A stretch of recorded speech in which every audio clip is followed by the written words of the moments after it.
I'm Sónia Dias. I'm the Dean and full professor at the National School of Public Health in Nova University, Lisbon, in Portugal. If I have to choose one word to describe the Congress, it will be equity.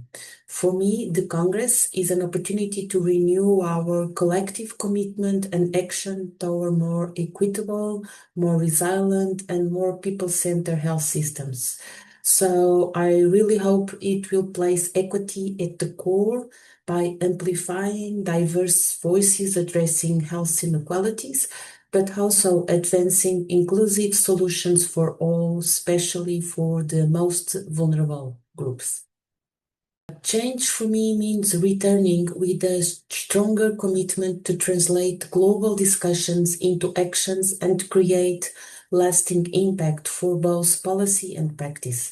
In fact, it means new partnerships, concrete pathways for collaboration in education, research, but also in innovative approach to contribute to health systems strengthening.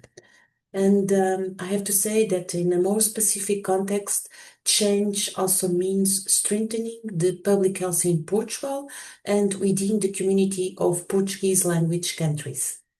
The most significant shift in the global public health, for me, it's the growing recognition of public health as a truly global and interconnected effort.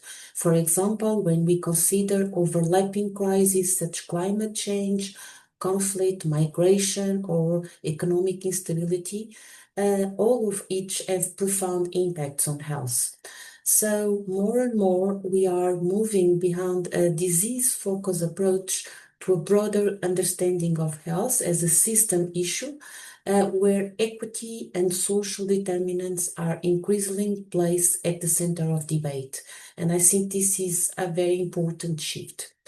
With the theme of Health Without Borders, I expect that in South Africa, the public health agenda will continue to evolve toward a stronger collaboration across countries, but also deeper community engagement and a hope a more locally grounded, equity-driven solutions that better link research, policy, and practice.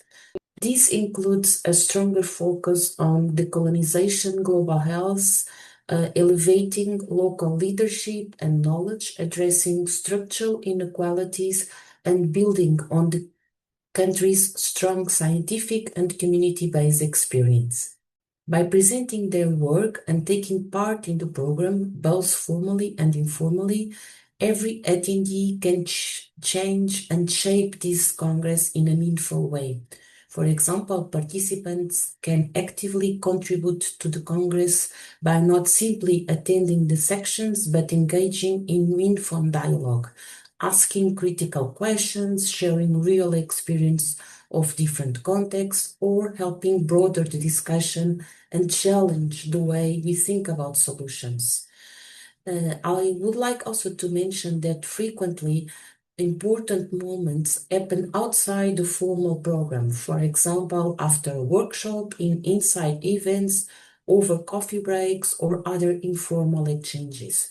In these are key spaces where people connect across region and disciplines, and where ideas are co-creating and future collaborations begin.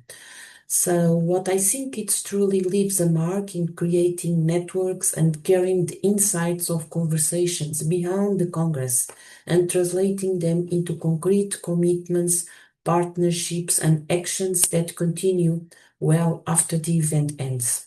So indeed, it's that shared sense of purpose and potential impact that it makes being part of the World Congress on Public Health so energizing and meaningful. There are many exciting goals for this Congress, but for me it will be particularly valuable to understand how colleagues from different regions are reimagining public health in response to shared and emerging challenge. I also want to share and learn from diverse global approaches and experience, especially those grounded in community engagement and local leadership. At the same time, I hope to strengthen strategic collaborations that enable collective contributions to a global movement for stronger public health and better health for all. So for me, the most meaningful learning comes from these exchanges, but also from seeing how shared insights can be translated into collective and sustainable action.